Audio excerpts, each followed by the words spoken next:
Good morning, good afternoon, and good evening to everyone attending WISE 2023 in person and virtually from all over the globe. I am Ishani Godbole, and it is my privilege to introduce today's keynote speaker, Megan Seel. With an exciting career at GE spanning 20 years, well, actually, 20 years and one day, she is currently uh, She's currently an executive leader for HR technology, delivering key technologies like Workday and HR portals, along with many others. Before this, she has had leadership roles with GE's many different divisions like gas power, renewable energy, oil and gas, nuclear, and digital. She has earned an MBA from State University at Albany, New York, and a bachelor's in computer science from RPI. She lives in West Charlton, New York, with her two sons, Sammy and Benji, and her husband, Darren. Please join me in welcoming, with a lot of warmth and enthusiasm, our keynote speaker, Megan, for her speech, Navigating the Career Lattice, 20 years of pivoting with a purpose.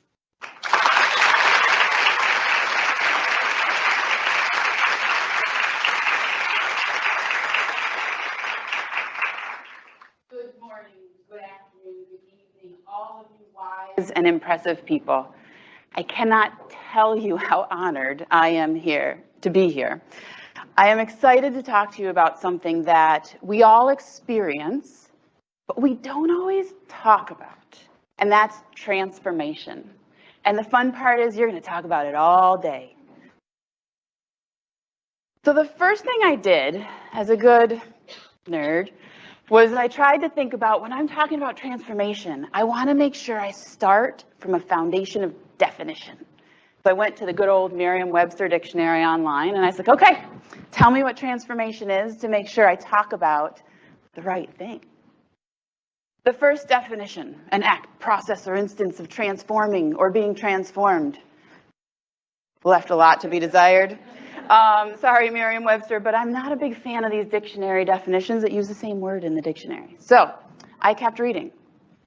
The next one, I think, is very medically sound in certain circumstances, not the focus of today. So I kept reading. The next three talk about a similar theme that I think is getting to where we want to go. Whether you're reading the definition and the definition of math, or language arts, or biology.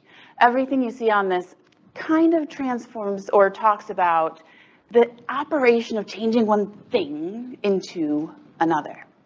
And that is what we're here to talk about today. Now, as I go into the rest of this conversation, there was a lot of different types of transformation I thought we could talk about in professional contexts. I was thinking to talk about product transformation, or process transformation, or personal transformation, professional transformation, and maybe a jillion other types of transformation. I'm not a great authority on all of them. What I am a great authority is on my own personal and professional transformations. And so that's what I'm here to talk to you about today, is my professional and personal transformation. And my goal and my hope is not to just share my stories so you can all nod and smile and say, oh, that's nice to get to know you. It's more my hope that by me sharing my stories, you'll find something relatable to you. Perhaps there's a story that I'll say and you'll be like, oh, I went through that too. Or maybe I'll share something and you'll be like, man, I went through something similar in a totally different way, but it's interesting to see a different perspective. And so my goal out of the next 40-ish minutes is to have all of you hear my story and find a way for it to relate to you. Now, I have a favor to ask. I am very excited to be here. I'm also very excited to not talk for a whole hour. My hope is that I will share my stories, and then at the end of this conversation, I want you to make it better because I want you to bring your questions to the table and round out the whole story about transformation. I want you to be logging your questions as I talk. If you hear something and you're like, oh, I want more, then please go ahead and log a question in Slido. Or maybe I talk about something and you're like, oh, I have this thing, this question. I think Megan might have some perspective on it. Log that question too. If you get into Slido and you're like, oh, my question's already there, well, then upvote it and we'll talk about it too. So please just go ahead and think about Slido as we're going through this, and then we can round it out.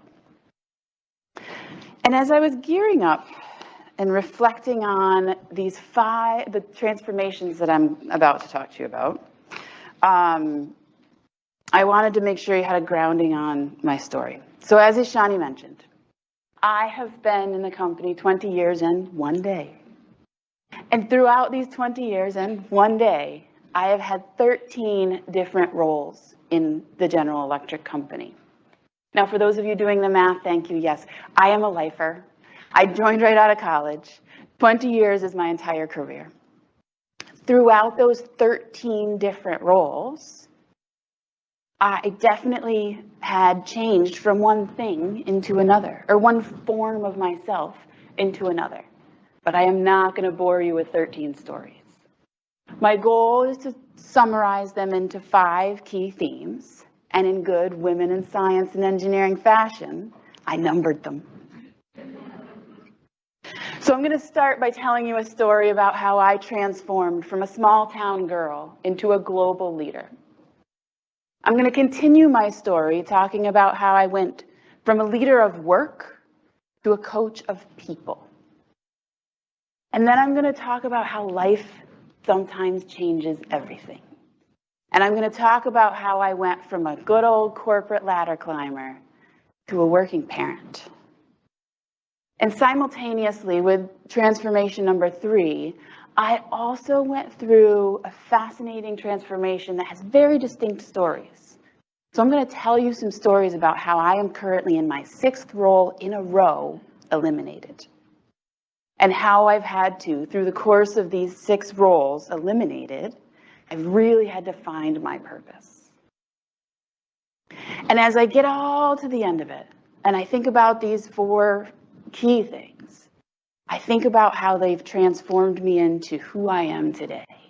And so we'll do a little adding, we'll do a little math at the end, and we'll figure out if that adds up to what you think my story might be. So as I think about and was preparing to tell you these stories, I realized one really important foundational tenet that will cut across the whole conversation.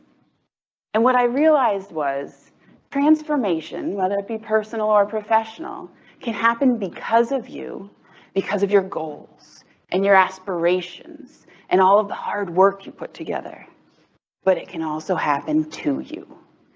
Transformation can happen because of something outside of your control. And I want to pose a theory to you right now, ladies. I want to pose a theory that whether transformation happens because of you or to you, it can all be positive, and it can all shape who you are today. All right, ready to start at the beginning? It's a very fine place to start. I grew up in a small town in the Catskill Mountains of New York. Margaretville, New York has a population of 600. That's it. I went to school, kindergarten through 12th grade in one building. I graduated high school in a class of 37, half of which I started kindergarten with. And I never stepped foot on an airplane until I was a senior in high school. And I loved every minute of it. And what I loved about small town life were the lessons that I learned that shaped me to be who I am today and the leader that I became very quickly as I came into the company. So I start with my first lesson that I learned in Margaretville, New York, and I learned it really does take a village to raise a child. Now, me being who I am, I have a very loving family, and they had a significant role in who I am, but they weren't my whole village. I had my church family. I had my 4-H club and leaders. I had my sports teams and coaches. I had my teachers. I had all the random nice little old ladies and men that wanted to sit on their porch and talk to me when I walked by. Everybody in that village raised me to be who I am today. And a lot of the things that they did, they helped me, right? When you're on your bike and you fall in the middle of a small town, whoever's around picks you up. They also raised me to learn how important it was to give back to the village, to give back to the community.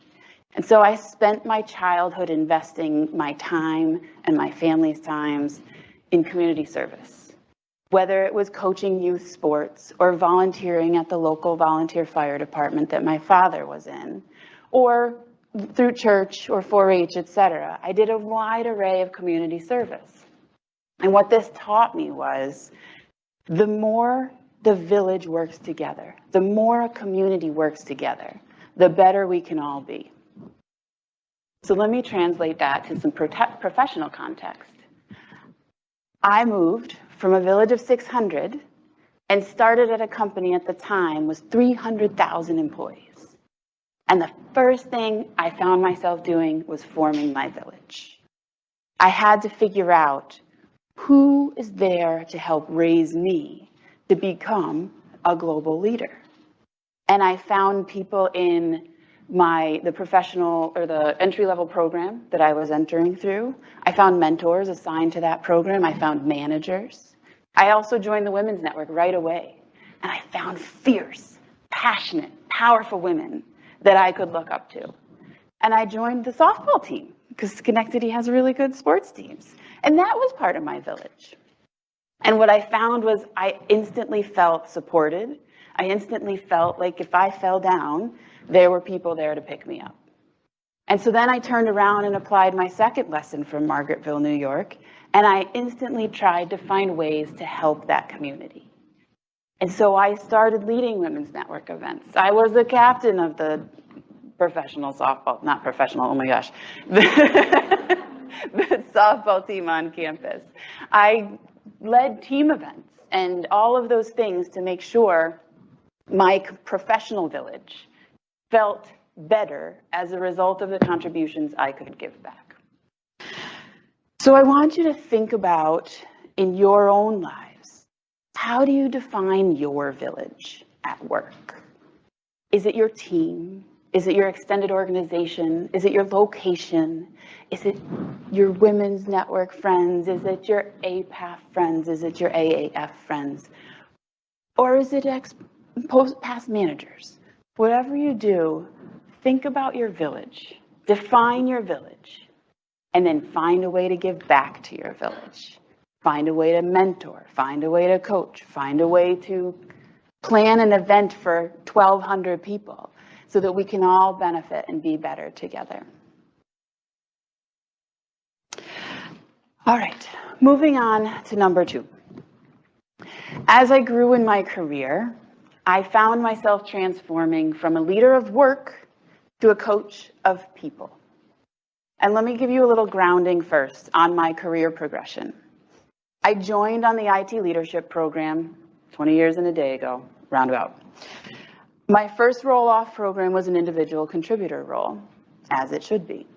During that time, there was a big project. And in that project, I had the opportunity, I was lucky enough that my manager was going off on maternity leave, and I ended up leading a huge program as the first roll-off program. And that gave me the opportunity for my second roll-off program to be a people leader role. And so in my first role and second role as a people leader, what I found was my value proposition was solely and completely, not solely, but mostly focused on delivering outcomes. I was there with my team to make sure that their goals were achieved. I was applying my problem-solving skills. I was in there in the workouts, organizing things and getting everybody kind of directed in the right path. And we all worked together to achieve great outcomes. And that was what the business needed from me.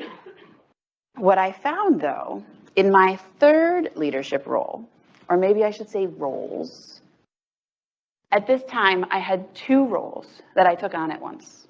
Because, why not? We're all overachievers here. And so my first role, half of my time, I was the ERP leader for renewable energy. And I was a leader of leaders. I had 3 to 4 direct reports and an extended organization of about 35 people in our team. The second half of my role, I was the Power and Water IT Leadership Program leader. So I was responsible for recruiting and coaching and hiring and 20 entry-level leadership program members. And during these 2 parallel roles, what I learned was the more time I took to sit down and listen to people and really hone in what individuals needed, the more I could figure out, oh, you would really benefit from this kind of point. But this other person really needed just a little bit of boost. Said, you got this, you're on it. And so in one-on-ones, in small groups, my goal was to figure out what each individual needed. And what I found was, when I really invested myself in those individuals, they turned around and achieved so much more than I ever could as an individual myself. So if I sat down and I helped 40 different people be better and go forth and prosper, I felt like I had 40 times more impact on the company than if I was focused on doing things myself. So, if any of you are the type that torture yourself with the idea of, oh, should I invest this 30 minutes to teach this person something that's only going to take me 10 minutes to do myself? I implore you to take a second and ask yourself, if I invest this 30 minutes, is that person going to then go out and achieve 10 times more than I could do myself? And if the answer is yes, invest the 30 minutes. But if the answer is no, and you're like, nah, they're never going to do it again, it's okay to just do it every once in a while. We all have to just dig in and do some things. So don't delegate everything. But think about the things that can make others better. And think about how that contributes to you making your community better. Transformation number 3 is a very personal transformation at its core, but perhaps the most foundational shift in my life ever. Well, so far, I guess.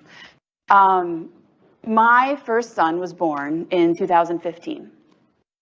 And before he was born, I was a very stereotypical ladder climber. And so if I flash back, when I was pregnant, the role I was in at the time, I had an extended organization under my hierarchical power of about 75 people, employees and contractors. Plus, I was co-leading a program team, and that program team was about 200 people matrixed all over the place. And as that program was going, everybody from the outside looking in was like, all right, Megan's just continue to grow, right? We'll just keep watching her climb. But I had an adventure in life that I needed to figure out. And what I figured out is when I had my first son, parenthood rocked my world. It changed me in so many foundational ways that I really had to think about, what am I going to do? And how do I go through and deal with this change? And what I found was there was greatness in what I was learning as a mother and as a parent. And some of the things that I learned as a mother and as a parent are things that have shaped me to be who I am today. So the first most foundational thing that parenthood taught me is it broke me of a lifelong addiction to perfection. For any of you that are parents, you have to know there is no such thing as a perfect parent. None. It is humiliating, infuriating, but it is undeniably true. You cannot be a perfect parent. And as a professional, I was kind of used to being close-ish to that. But I learned the freedom of not having to be perfect. And it changed everything. A couple other things that parenthood taught me I found I was even a better listener. And what I found I was a better listener about was not the professional side of things in those one-on-ones I talked about in the last transformation, but I started to have a better appreciation for the personal aspects of humans. And as I sat in those one-on-ones and I honed in on what people needed, I found that I was better able to think and hear and understand what their life situation was and how that life situation impacted what they were doing at work. And so then I was better able to think about, well, what can I do as a leader to help you be better professionally and therefore make a greater impact? I also found that I'm a better mom because of some lessons I learned during my corporate ladder days. I found that I'm a better mom in ways like negotiation skills. Let me tell you, with two very intelligent and often scheming little boys, I negotiate every day at home. I also found there is no greater time management challenge than being a full-time parent and a full-time professional. And so, parents, keep your chins up.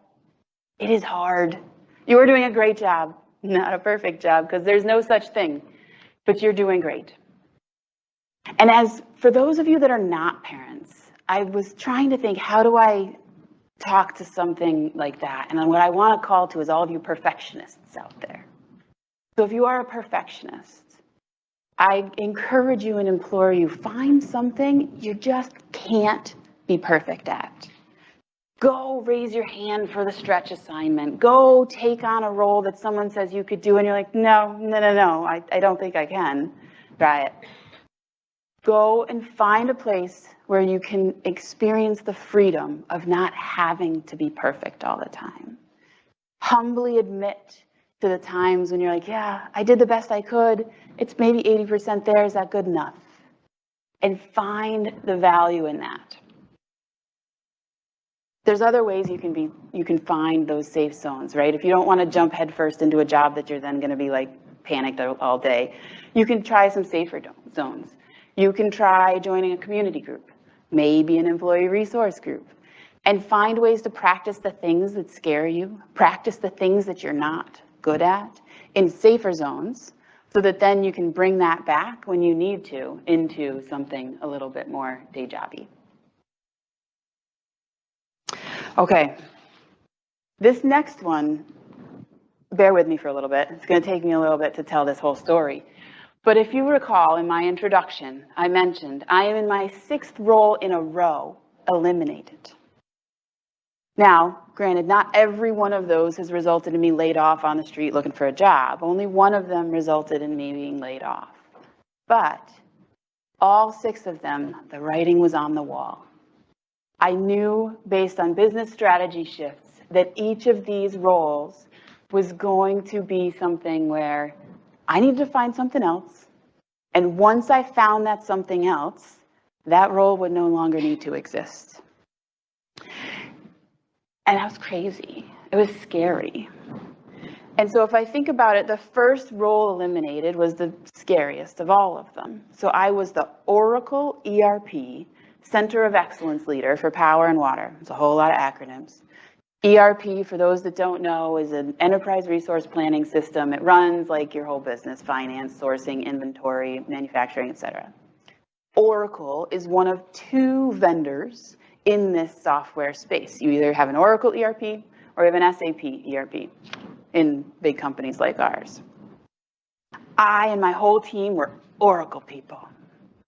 And then we acquired Alstom. And Alstom had an SAP ERP. And so that shifted our whole strategy. And all of us Oracle people had a decision to make. I had a decision to make. Do I keep going on that ladder climbing journey and head towards the next big SAP ERP leadership job? Or do I accept the fact that parenthood's crazy and then go and find something different? And folks, I'm here to tell you, I did the latter. Contrary to what a lot of people advised me about, I went and I took an individual contributor role. So let me flash back. I had 75 people in my direct responsibility. I went to having 75 hierarchical power over 75 to 0. 0 hierarchical power. And what I was there to do was still the same thing I talked about in transformation number 2, though. My goal was still to be a coach of people. And my goal was still to help my community. And what I had to do was employ the learnings from that same role where I had the 75 people in my direct org, but really it was the 200-person program team that taught me how to be a matrixed leader. And matrix leadership was the name of my game for 3 roles in a row. My goal was to find places where I could, with no hierarchical power, lead project teams, lead big organizations, to find their feet and coach people that didn't need to come to me to coach, but I still found ways to help them be better and therefore help the community be better.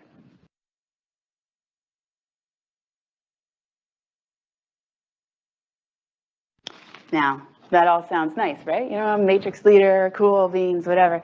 Remember, 6 roles in a row eliminated. It sounds rosy, but there was a lot more to do than just embrace my matrix leadership in order to get through those 6 roles in a row eliminated.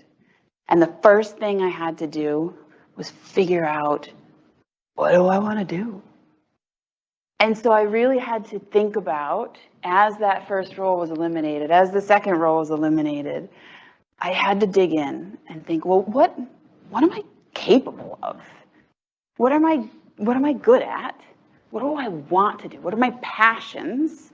And then how do I marry those capabilities and those passions to something the business needs? And folks, I didn't know it at the time, but I was building my personal brand. And I'm sure many of you have been coached in the past to shape your personal brand. And I bet a whole lot of you are sitting there thinking, yeah, I've been told to, but I've never actually done it. And I'm here to tell you a theory, that's okay. Many of you are thinking the same thing. I don't know what my personal brand is. I've never taken the time. I don't even know how to start. So if you get these slides, there's one link. There's many different ways that you can build your personal brand. But my theory is this. Those people that you're sitting around that have taken time to think about their personal brands have done so when transformation happens to them. Something outside of their control, for me it was roles eliminated. Something outside of their control kind of forced them into this very challenging task of introspection. Whether it was some circumstance where people were like, oh my gosh, I don't like anything about what I'm doing. That foundational unhappiness forces you to figure out what it is you want to do next. Or maybe I've heard some friends of mine who've had these fantastic opportunities thrown at their feet and they're like, ooh, didn't see that one coming. But they had to figure out how that fits into their story. That kind of personal brand introspection is hard. And it's okay if you haven't done it yet. But if you're facing into one of those dynamics, if you're facing into a transformation happening to you, and you still don't know where to start, well, maybe here's a link for you. Now, navigating the mayhem of 6 roles in a row eliminated doesn't happen just with introspection. A very, very foundational part of my success in navigating these 6 roles is the power of my support network, or my village. Now, if you think about this, I have landed every one of these 6 roles because of my network. I landed one role with a manager that I'd worked for in the past. I landed another role with a Crotonville classmate. I landed another role with a guy I interned with. And at one point in my career, in the midst of these 6 roles in a row, I gave in to the spiral of self-doubt. And I lost all of my self-confidence. And I leaned on my network to bring me back. And at that point in time, I had 2 key aspects of my network pull me back out of my spiral. One was a friend of mine, a colleague of the past, and he saw and heard what I was going through, and he's like, you need to come work with me, do this project, that no one could do better. In parallel with me finding my feet kind of as an project delivery person, I just happened to be in the largest leadership role I've ever held in the Women's Network. This was the time when I was the hub leader for the New York Capital District Women's Network. And during that time, hopefully some of you didn't realize I was spiraling like crazy, but what I found was I found a way to rediscover my brand, rediscover my capabilities and my passions, and prove to others, but more importantly to myself, that I had something that the company valued. And so with that combination of the bubble assignment to show I could do my day job and the Women's Network to show that I could lead, I found my way out of that spiral. Now, as I go through, I've talked about introspection and the support network. And I'd say there's the third key aspect to getting through, surviving transformation, and that's resilience. And I wish I could stand here and tell you a formula for resilience, right? We're all technical women. There's a formula for everything in our lives, and that's the only things that really work. There is no formula for resilience that I know. Maybe somebody else does. As I'm going through the current phase of transformation in my own career, where I work in corporate, all of my team's roles are being eliminated within the course of the next 2-ish years. Everybody's going through the same soul-searching journey. I just happen to be an old hat at it. Not all of my friends at corporate are. And what I've found as I've gone through those one-on-one conversations, I can sit down with one person and I can say, it's going to be okay. There's a lot of jobs to come. And that one person will say, cool, thanks, okay. And then I can sit down with another person in another one-on-one and I can say, it's going to be okay. There are a lot of jobs to come. And they're like, no, I don't know if I believe that. I don't know and then I'll believe it when I see it. I said the same thing to both of them. But the way they find their resilience is very, very personal.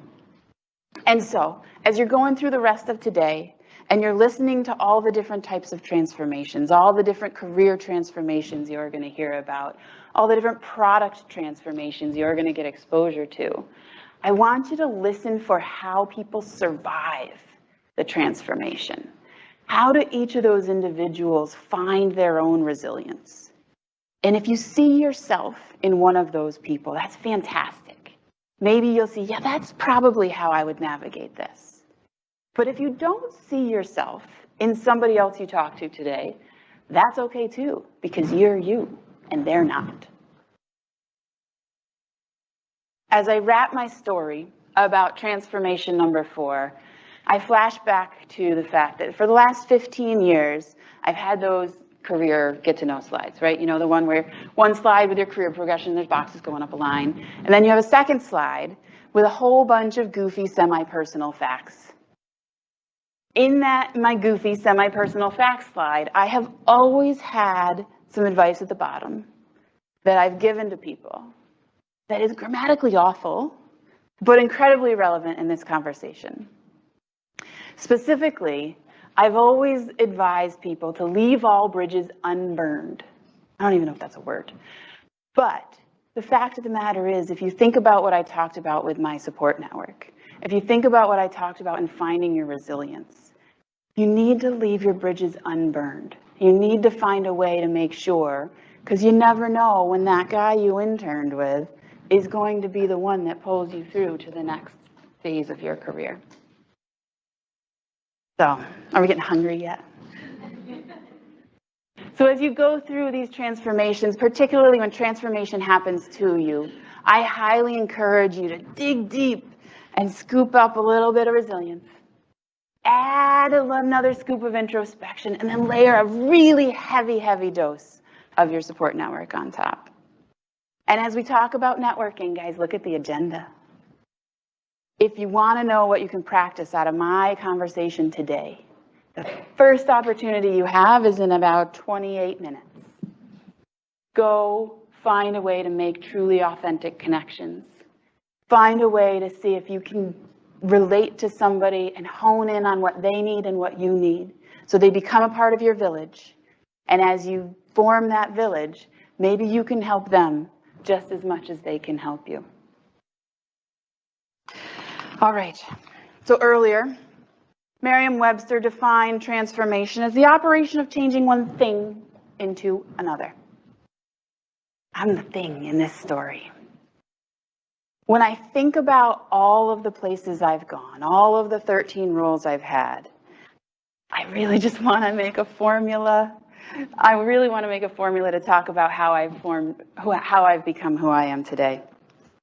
Now, if I mentioned earlier, right, I went from a ladder climber to a working mom. I went from a leader of work to a leader of people.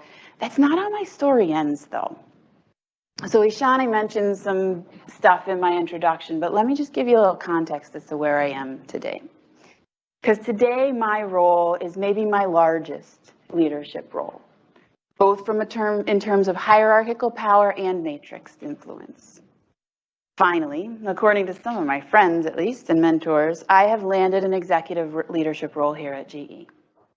And in this role, I have about 100 people in my extended organization that I have hierarchical influence over. And I'm co-leading a program team that's made up of 250 or so people. And so when I think about all of those people in my current sphere of influence, I like to think things are going pretty okay. And I like to think they're going okay because of my formula. So if you marry up a small town girl, added to a coach of people, added to a working parent, and then you add on a little bit more of a resilient branded networker, hopefully you have a pretty decent picture of who I am today. And the fun part is I am not done. So I talked to you about the fact that my current role is eliminated. I'm very excited to share that I already know where I'm going next. And hopefully that one doesn't get eliminated, but who knows? At the end of 2024, after the GE separation work is done, I will be transitioning to the GE Aerospace team as the leader of the HR digital technology function. My team is hopefully going to land and learn their destinations too. But the intriguing part is that role at Aerospace is not the end for me. I have no idea what transformations number 6, 7, and 8 are going to be. I know they're going to happen. I know some of them are going to happen because of things that I fight for. But I also have faith that some of those are going to happen to me. And I have no idea how I'm going to handle them. Probably not super smoothly initially. But when I grow up and I look back, I'm probably going to still say, yep, they all shaped me to be who I am, and they happened for a reason. So folks, that is all I have prepared to talk to you about today. If you recall, I said earlier, I did not want to talk for a whole hour. What I want to do now is find out how you can help make the rest of this conversation better with your own story and your own conversations. So if you have questions about something I brought up and you want to probe into, please hit me. Or maybe you've got something going on in your mind that this whole conversation about professional and personal transformation, it spurred in your brain and you wanted to bring up your own situation and we'll talk about it. Pop that in Slido too. So I'm going to defer to the wise friends to go forward, and then let's see how you can test me and how I think on my feet.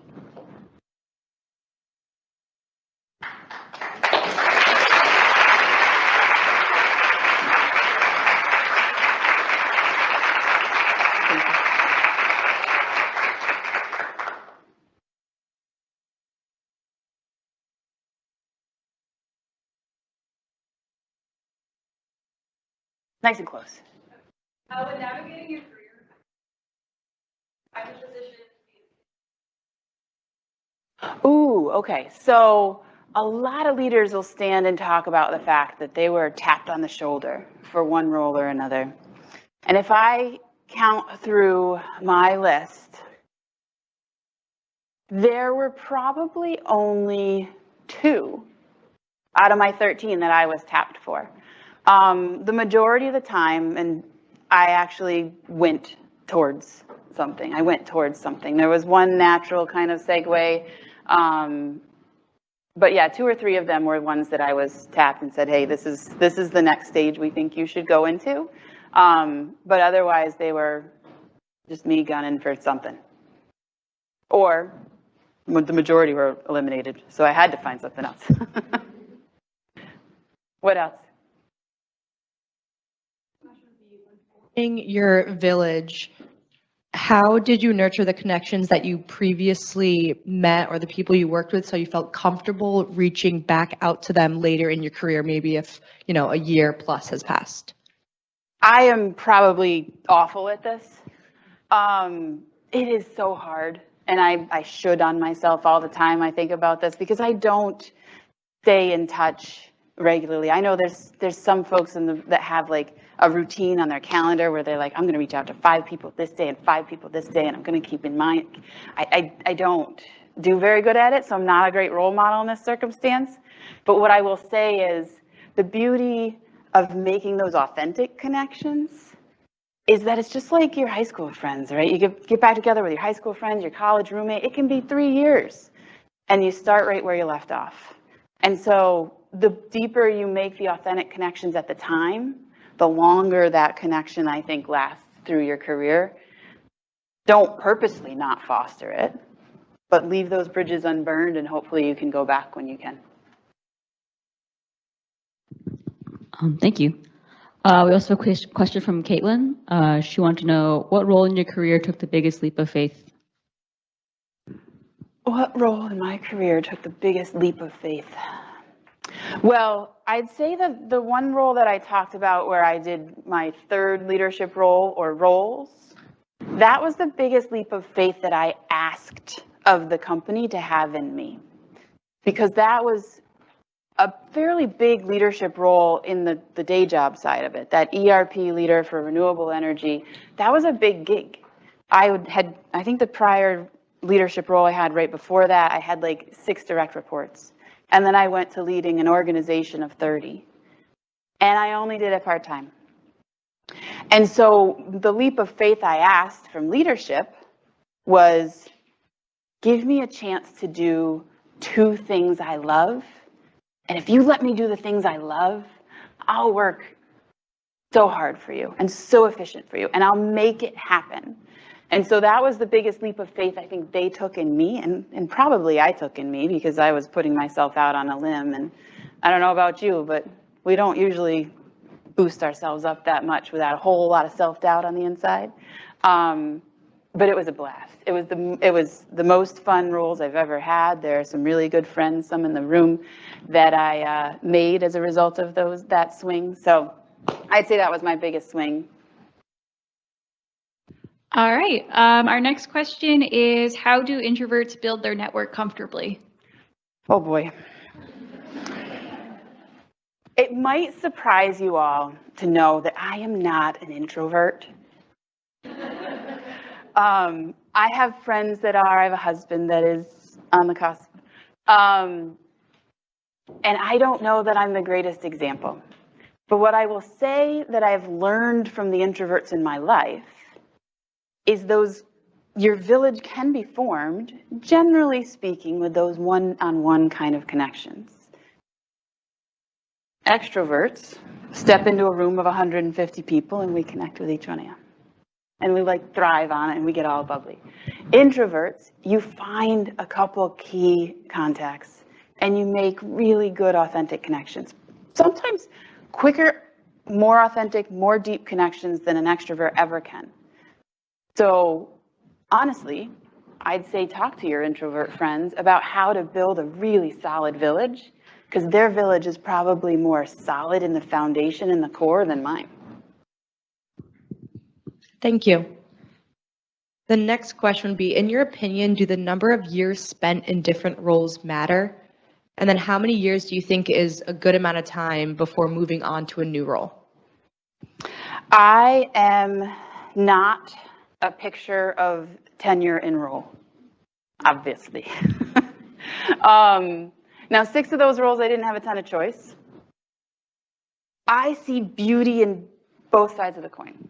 I think you need to be in a role for a year and a half to really get your game on, right? You've got to be able to get through all the learning curve, understand the players, and earn your seat.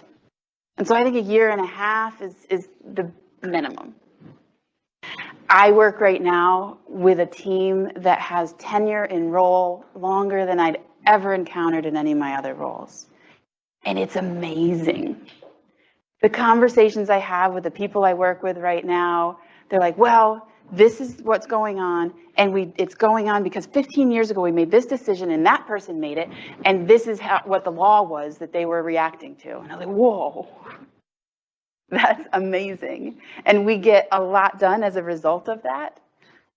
But we also get a little stuck sometimes because we're not thinking differently. So is 15 years the right time in role? Not in my opinion, but it's just my opinion.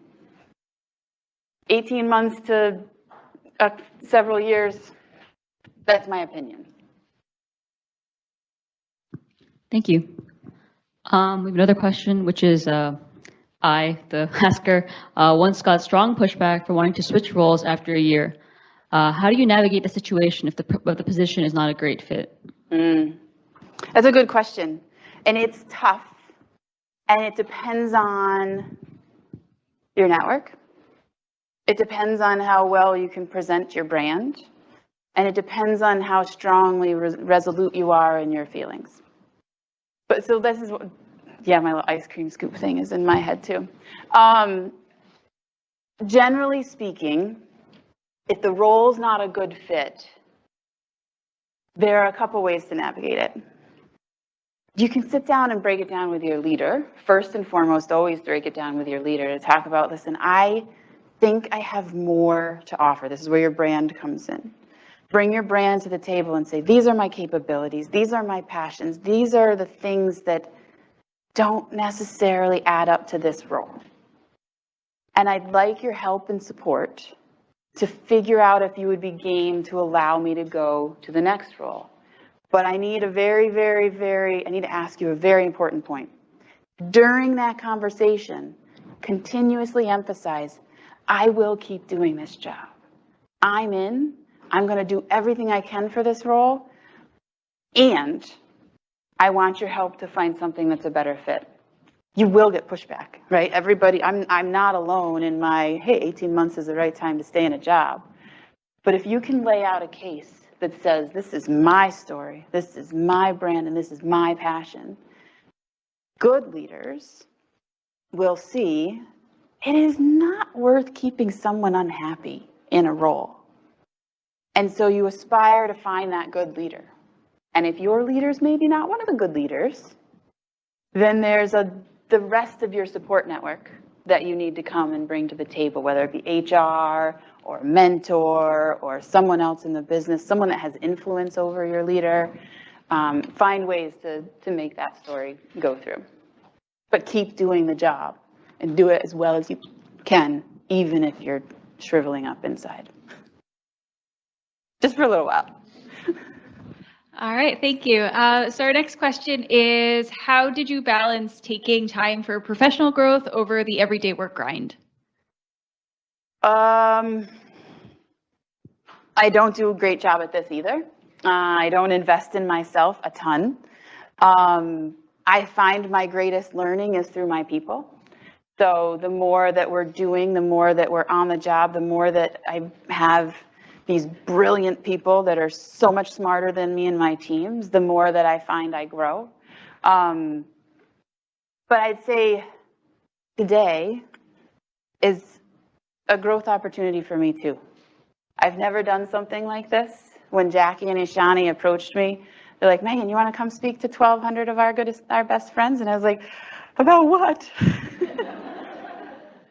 But in the interest of what I coached all of you to do, to raise your hand at something that you can't be perfect at and try it and embrace the beauty of good enough, this is my biggest development journey that I've invested in the last couple of months. So thank you all for helping me.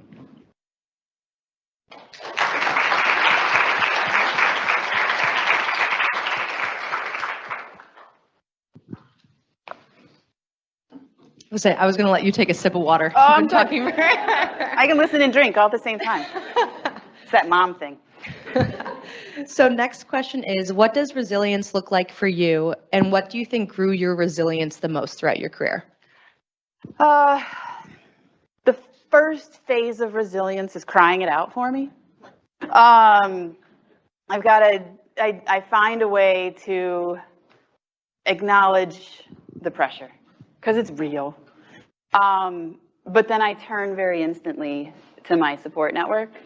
I have friends that I call, leaders that I call when I'm crying it out, as I'm crying it out. And then I very instantly talk myself through pro-con lists to the point where my glass half full continues to fill up and my glass half empty continues to drain. And so I think as I go through the emotional journey, because it is, every transformation takes you through an emotional journey. And I can stand here and smile and goof around all along, but I went through the journey on each of those transformations. And I do think it just ends up maybe in a pro-con list is really the biggest thing for me to try to find the good in it and try to see the benefit that will come out of it. And sometimes I need help to see the good, depending on where I am in the spiral. Thank you. Another question, which is, okay. What are some things you would suggest to do to not burn bridges, especially when you have had a difficult professional relationship with someone? I have one of those today. It's tough, right? We're humans. We all have different tempers. But what I'll say is maybe going back to the same story I just talked about from a resilience perspective, there's good in every human. My senior quote in the yearbook was, "Despite of everything, I still see the good in the world." And that was from Anne Frank and everything she went through. And so if she could see the good in the world, then I'm going to see the good in the world. So even with the toughest folks that drive me batty and reduce me to tears on a regular basis or drive me to drink sometimes, I find the good, because there is good. GE is awesome at hiring great people. There's some beautiful value and nugget we can get out of those people. And so I guess I test myself at times to figure out how can I take this jerk and pull out the good for the better of the community. And how can we kind of avoid the not so wonderful things and get to the point where we make everything better together? All right, thank you. Did you have any time of self-doubt during your transformation into different roles, and how did you overcome it? Yeah. I spiraled into a depression, cried every day at work for a while in a couple different circumstances. Yes, I am human. I absolutely went through spirals of self-doubt. I absolutely went through and thought, man, these jobs keep getting eliminated. What am I doing wrong? No one else has done this before. No one else has had to go through all of these things before. What did I do? Why me? But then I just stepped back and I looked and I was like, okay, well, let me just be objective, maybe do some listy stuff, right? Do some list. Why was this job eliminated? Oh, strategy shift. Why was this job eliminated? Cost cutting. And none of the reasons that the jobs were eliminated was me. And that helped, right? That helped me see the whole story. And then I go back to the brand. I go back to, well, I couldn't have changed the fact that the budget adjusted with all of my capabilities and passions. I just couldn't. The budget was shifting. We needed the headcount. It was the right thing for the company. I can't say I would always instantly get there, right? You still go through the, why me? What did I do? But eventually it comes out to the objectiveness of, why did it happen? And how can I see in it a good story? So each of those 6 jobs eliminated, they were neat jobs, but each one afterwards, I've learned so much more from. And I've gotten to do things that I wouldn't have done if I was still in those jobs for 2 or 3 years at a time. I certainly don't think I'd be in this position had it not all come together. So it happened for a reason. That makes a lot of sense. Thanks. So, you're welcome. So I asked about the time frame of this question, but just wording it slightly different. Oh. What are some of the key things that should be kept in mind to decide if it's the right time for a career transformation? Good. Okay. Sorry, I misunderstood your question earlier. No, Okay. that you understood it correctly. Just new question to poll. New question. Deal. Okay, so when is the right time for transformation? It depends on you. The right time for a transformation might be when an opportunity comes up that you really want. You don't have to be looking, but it could be there, right? So that's kind of when the transformation happens to you. Something's there. It's an opportunity you can't refuse. You don't feel done in this job, but you can't refuse it. So don't. Another time it could be you're in maybe what feels like a solid routine that maybe ends up feeling like a rut.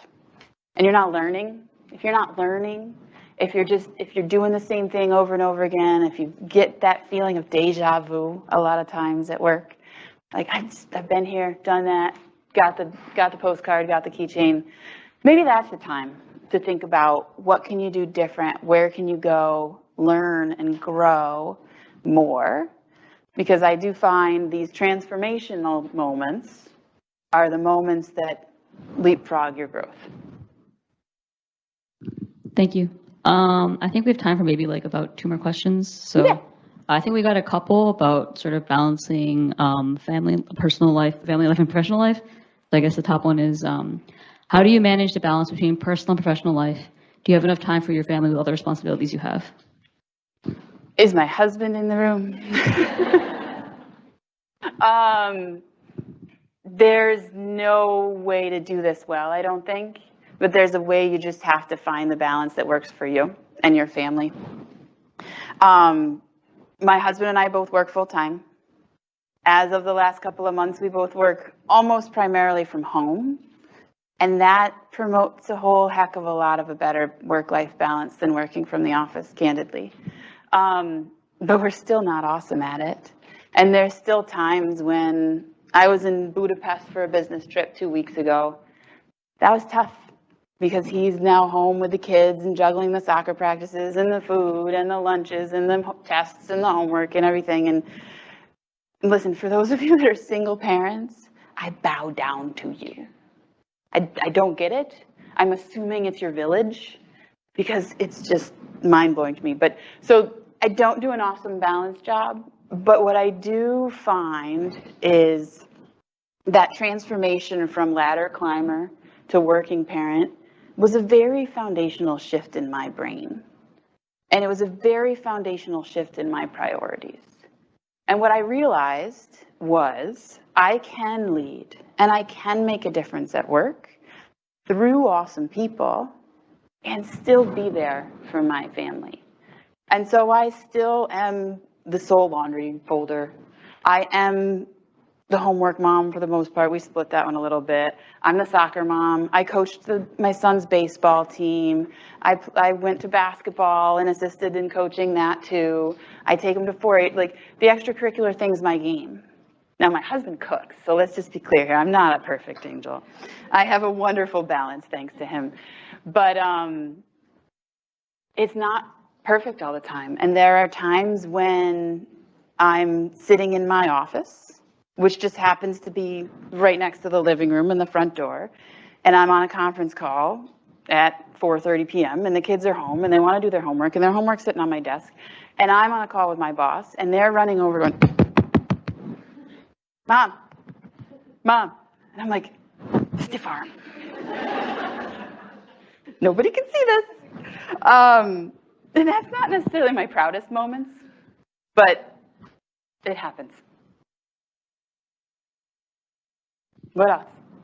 All right. Thank you. So I think our last question will be, what is the best advice you can give to women that are trying to build a leadership career in an environment where most leaders are not women? Ooh. the trump card at the end.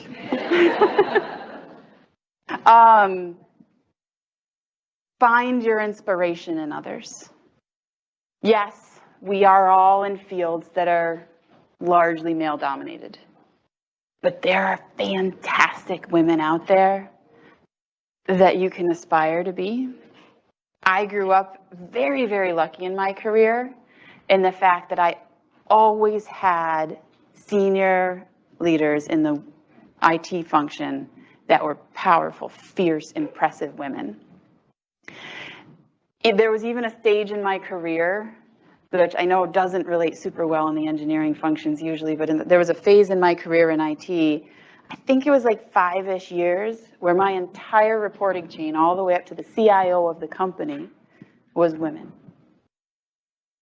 And I grew up also in a family where my brother and I had the same chores. We did the same things. I learned to sew, he learned to sew. I learned to do woodworking, he learned to do woodworking.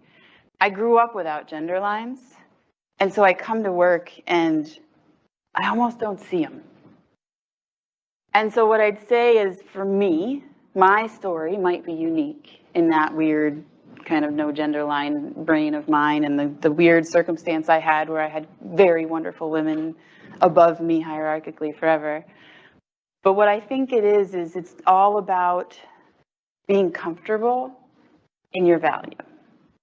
Knowing that it doesn't matter what you look like, it doesn't matter what color your skin is, it doesn't matter how long your hair is, it doesn't matter what your anatomy is. You are important and you are valuable, and you need to find your capabilities, find your passions, marry those up, put your brand to work, and it doesn't matter who you are. And that's how you earn the seat, regardless of your gender. Folks, thank you so much.